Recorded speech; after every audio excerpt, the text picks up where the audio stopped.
Hey guys, how's it going? And welcome back. We are here with the Line 6 Spider for 30 watt with a 12-inch speaker. Oh.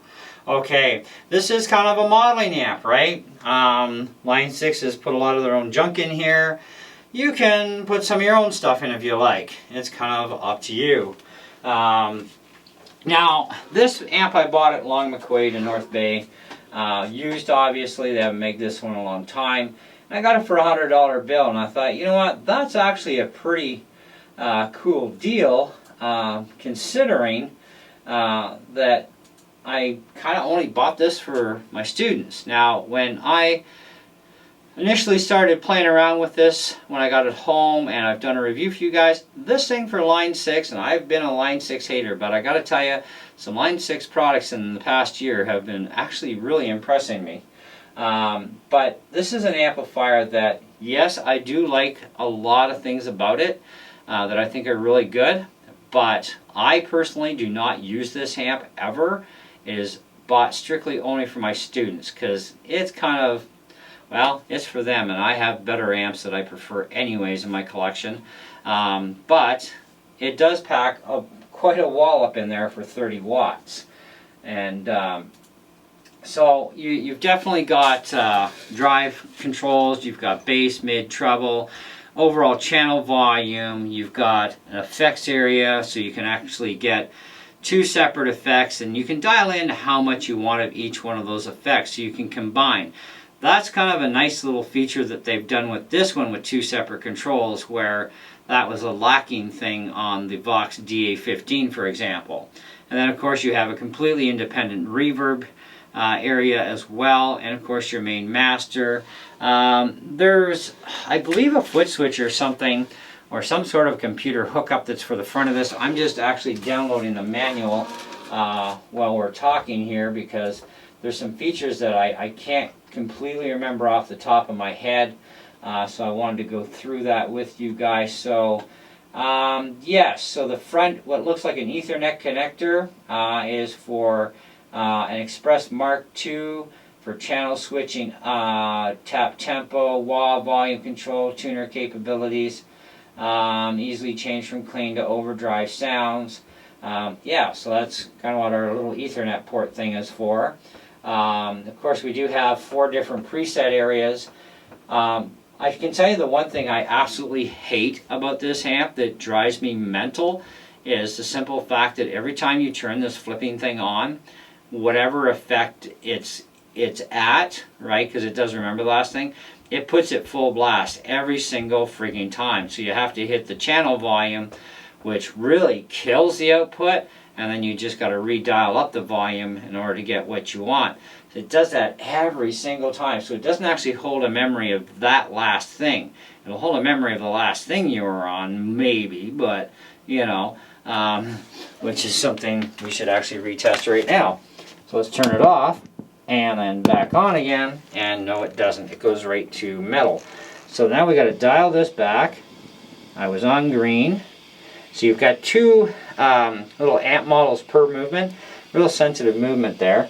And then of course, if we look at the volume level, really loud, plus it puts on the built-in effects. So now we've got to go channel volume, and just turn the knobs up and then down again to turn them off. That happens every freaking time. So Line 6 really didn't think about that one, because that can get really loud. Now you can also factory reset. You can program over top of the presets that you want to have in there for your favorites. That's fine. And you can reset the whole amp, but when you do, you wipe out anything you saved in your own 4 preset areas. Yeah, it does have headphone record out, of course, your main power switch, your CD MP3 auxiliary input area. It says actually CD MP3 on the front panel there where the guitar plugs into. At the other end of the amp, that's where you plug in your headphones or your line out setup. It's a good amp, and it has a good sound, but having to put up with this whole full blast thing every single time you turn it on, that is just it's totally unacceptable. I mean, that can freak you out. And in fact, the first couple of times that I turned the amp on, it really kind of freaks me out because it's like, oh! You know, and every time my student shows up, if I haven't turned on the amp ahead of time, which probably shouldn't anyways because you got to plug in, right? I always have to mess with that channel volume and put him on the channel that he needs to be on for whatever we're playing. And which I don't mind adjusting the channel part, but it's the volume. I shouldn't have to reset this volume every single time to stop it from just blasting. So it's kind of like, that was kind of a real stupid thing of line 6, and there's no way to get around it. I've actually factory reset this amp like 5 times in a row, hoping that one of them would just, you know, knock things down, and it doesn't. So yeah, I kind of don't like that part. The amp modeling that they do in this thing for the different presets that they have, they're actually, you know, except for the volume levels, they're actually pretty neat, you know, and they do have some nice sound. And the Insane and the Metal are probably my 2 favorite ones, other than the Clean channel. I think they did a really good job on those ones. Blues channel is not too shabby. It's decent. Twang I have absolutely no use for. But yeah, you do get a lot of control, and then when you do override their stuff to create your own stuff so you can make your own presets, it's kind of nice that they do give you that capability for all that. But you know, when you go to A, for example, you know, you're on A, that's it. So whatever A is, that's obnoxious for volume. You're not playing that loud in your bedroom. And if you live in an apartment complex, you're gonna really cheese off your neighbors. So now we gotta take this and knock it back and then up again. And then that's their preset. So they have their own factory presets that they've done within those channels for quick touch stuff. On top of, you know, you'll have that access for each independent. So if you switch over to the blues area, for example, that's going to be really loud. So now we got to do this. And for blues, I'm sorry, but blues doesn't have distortion. You know, it's not supposed to anyway.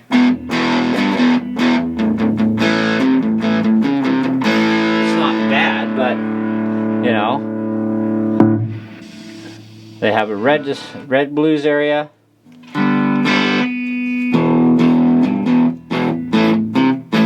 That's not bad, it's just got a little bit of fuzz. So like I said, it's not bad for blues.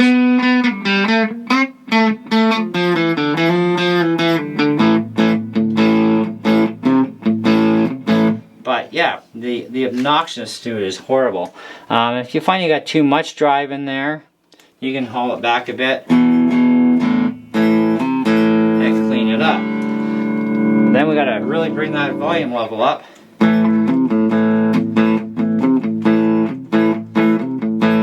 So yeah, it's a different kind of amp. So generally, I leave it on clean for the student anyways, and then this way they can just use clean because that's all they need.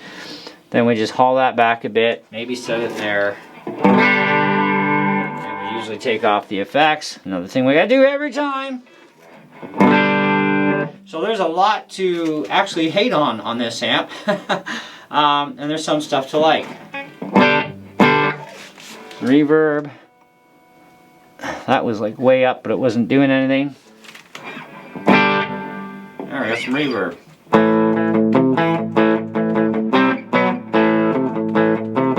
I think that makes a better blues tone myself.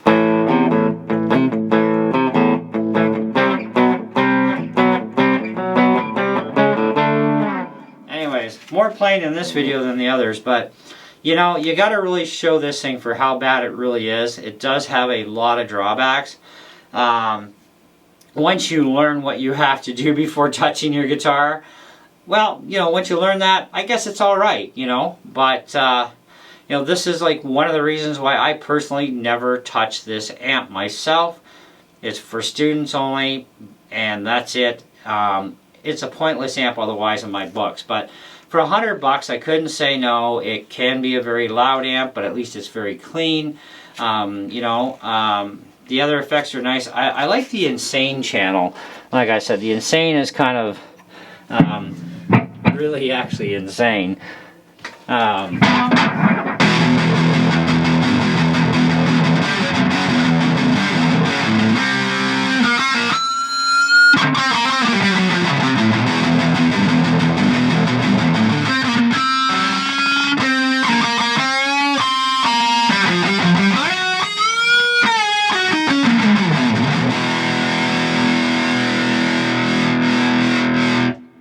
So that's actually a little bit of fun. Now that I like, okay, I mean, that's probably the nicest high distortion that I've got out of every amp in here. I mean, so I kind of like that effect, but I can get something similar to that out of my ME80 pedal board. But yeah, there's a lot to hate on this amp. I totally have to say, but overall though, with removing the hate, there are a lot of good benefits to this amp, okay? You just have to learn to work with it, especially when you just turn that thing on. It's just going to blast your friggin' ears apart. And I've had this amp cranked up full blast and dimed right to the hilt. And I got to tell you, it still survived. Very impressive. I didn't blow the speaker cone right off of its frame. And it sounded still, you know, even at that volume level in a room this small, it actually still sounded pretty good. So I was kind of impressed there. There are some things I do like about the amp, obviously. I do have a full review on this, but with enough time that I've been even playing with this thing so I could do these type of videos, yeah, there's definitely some stuff to really hate on this thing. Once you really dive into it and figure it all out, there's definitely some stuff to really not like about this amp. So, you know, I still think that for $100, that's a lot of amp for $100. But good luck finding the pedal foot switch anymore that plugs into the front. I've not seen them anywhere. Probably eBay might have that if you want that foot switch thing for this thing. I don't see any point in even bothering with hooking a pedal board to it, though I have done it and it does work, okay? But these amps are not serious amps. They're for beginner players that want a whole pile of cool, funky sound effects, which is the whole idea of hopefully the person or the child will be more addicted to guitar when you give them a pile of toys. Well, I don't agree with the pile of toys for beginners. I don't care if you're a kid or an adult. You got to learn how to play guitar first, get your toys later. But hey, you know what? To each their own. You know, like, that's the thing, right? But yeah, I mean, and Line 6 doesn't exactly have the best rep in the business either when it comes to their amps among other stuff, but they are starting to finally make some decent gear that has totally impressed me. This is one of them. Another one of them was actually a guitar wireless system that, even for something with a body pack, I mean, that thing was pretty impressive, although it had a lot of features I'll never use. It was really impressive.